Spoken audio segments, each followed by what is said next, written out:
Hazel ఏంటి?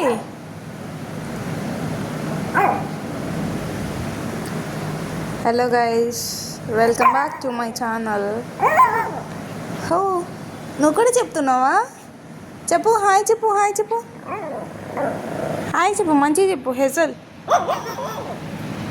That's better.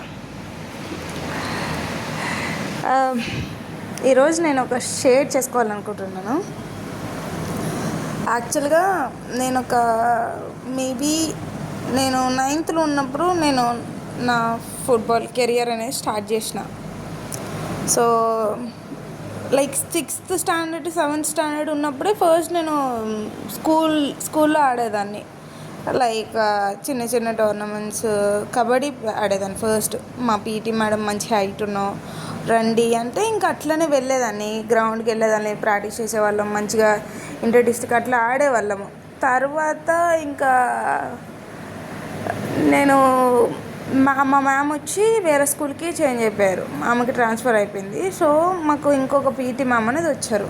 Maybe నేను 8th standard ఉంటా. 8th స్టాండర్డ్ ఉన్నప్పుడు మ్యామ్ ఏం చెప్పారంటే, మ్యామ్ది shot put or something ma'am game వచ్చి. సో మ్యామ్ ఏం చెప్పారు మాకు, మీకు ఫుట్బాల్కి పంపిస్తాను.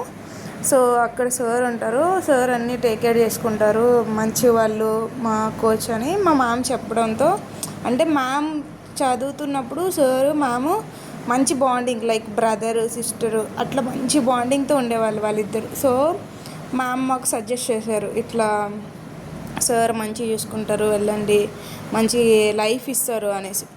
సో నా కెరియర్ ఇంకా వన్స్ నేను ఇందిరాగాంధీ స్టేడియంకి వెళ్ళడంతో స్టార్ట్ అయింది.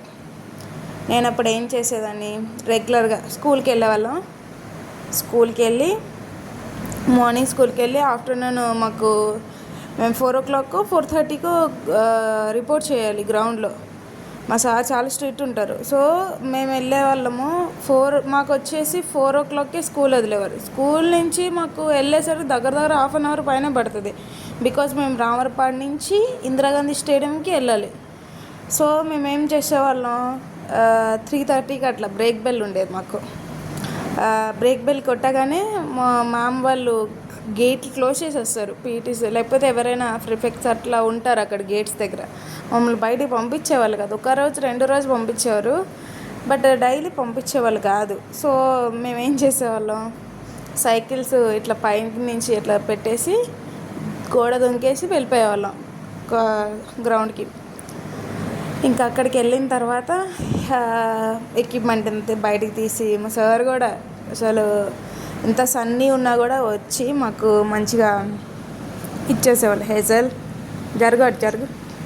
సో మాకు ప్రాక్టీస్ ఇచ్చేవాళ్ళు సార్ వచ్చి 4:30కి అట్లా వచ్చేవారు. ఇంకా సార్ వచ్చి ఇంకా మేము కూడా ఎక్విప్మెంట్ అంతా తీసి బయట పెట్టేవాళ్ళం. అంతలో సార్ వచ్చేవాళ్ళు. ఇంకా సెషన్ అయిందని చెప్తే ఇంకా మేము రౌండ్స్ ఇంకా రౌండ్స్ వేసేసి లైక్ వార్మప్ చేసుకొని ఉండేవాళ్ళం. ఇంక సార్ వచ్చి ఇంకా డ్రిల్స్ అవన్నీ చూపించేవాళ్ళు. ఇంకా అంతలో సీనియర్స్ అన్ని వాళ్ళు అందరూ వచ్చేవాళ్ళు.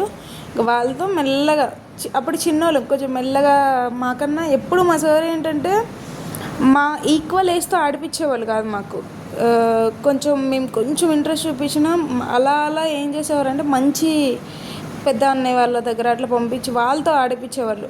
మంచి గేమ్ వాళ్ళు ఎంత మంచిగా అంటే నిజంగా నాకు అదర్ పీపుల్ గురించి తెలియదు. బికాజ్ నాకు అంత ఐడియా లేదు, ఎవరితో నేను టచ్లో ఉండేదని కాదు.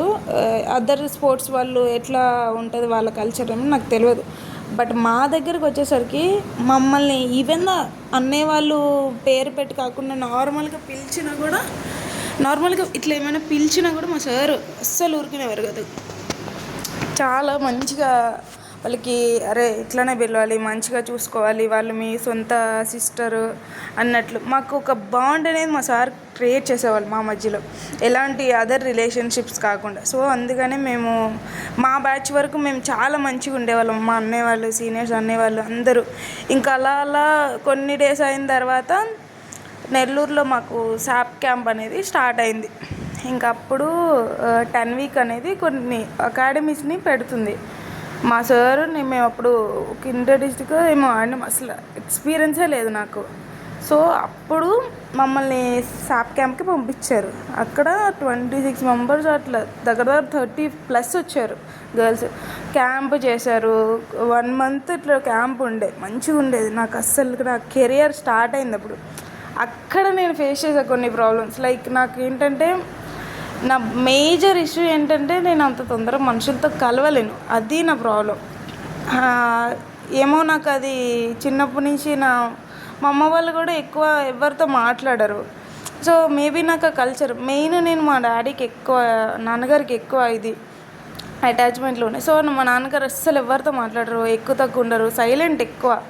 సో మేబీ నాకు ఆ కల్చర్ ఏమైనా వచ్చిందేమో. నేనేం చేసేదాన్ని, ఎవరు కొత్త వాళ్ళు వచ్చినా అంత తొందరగా కలవలేను, అంత తొందరగా మాటలు కలపలేను. సో నేను అంత బాండ్ క్రియేట్ చేసుకోలేకపోయాను. ఫస్ట్ నాతో కొంచెం కలిసింది అంటే అనంతపూర్లో ఒక అమ్మాయి ఉండేది. ఆ అమ్మాయి, సో అక్కడికి వెళ్ళిన తర్వాత మళ్ళీ అమ్మాయి ఎంత మంచి ప్లేయర్ అంటే అంత మంచి ప్లేయర్. మనము బిగినర్స్. అప్పటికే వాళ్ళందరూ నేషనల్స్, వాళ్ళందరూ ఆడేసిన వాళ్ళు. బట్ నాకు ఆ ఛాన్స్ వస్తుందని నేను కళ్ళ కూడా ఊహించలే. ఆ తర్వాత 10 వీక్స్ సెలెక్షన్స్ వచ్చినాయి. అందులోనే ఇంక సెలెక్ట్ చేసి కాల్ లెటర్ మా సాప్ అకాడమీకి వచ్చింది. సో మా సార్ వచ్చి ఇట్లా చెప్పారు, ఇట్లా సెలెక్ట్ అయ్యారు, నెల్లూరుకి వెళ్ళాలి అనేసి. ఎంత హ్యాపీ ఫీల్ అయ్యానంటే అంత హ్యాపీ ఫీల్ అయ్యా. బిగ్గెస్ట్ టాస్క్ ఏంటంటే ఫ్యామిలీ. ఇప్పుడు అమ్మ వాళ్ళ దగ్గరికి వెళ్ళా, ఇట్లా ఉంది నేను వెళ్ళాలని. అమ్మగారు ఏంటంటే ఒప్పుకుంటారు, దాంతో ప్రాబ్లం లేదు. కానీ కమ్మింటూ నాన్న అస్సలు ప్రాణం తొక్కొచ్చింది అనుకోవాలి అసలు. ఇంకెంతగానో అడిగినా మా నాన్నగారు పంపించలే, ఎంతగానం ఇన్ని రోజులు. సో నేనేం చేసిన, 1 డే మొత్తం తినాలా అన్నాను. సెకండ్ డే కూడా తినకపోతే ఇంకప్పుడు మా నాన్నగారు సరే నీ ఇష్టం వెళ్ళు అని ఇంకప్పుడు అన్నారు. ఇంకా ఆ తర్వాత ఇంకా 2 డేస్ ఉందనగా ఇంకప్పుడు వెళ్ళు అని చెప్పారు. అప్పుడు మొదలైంది.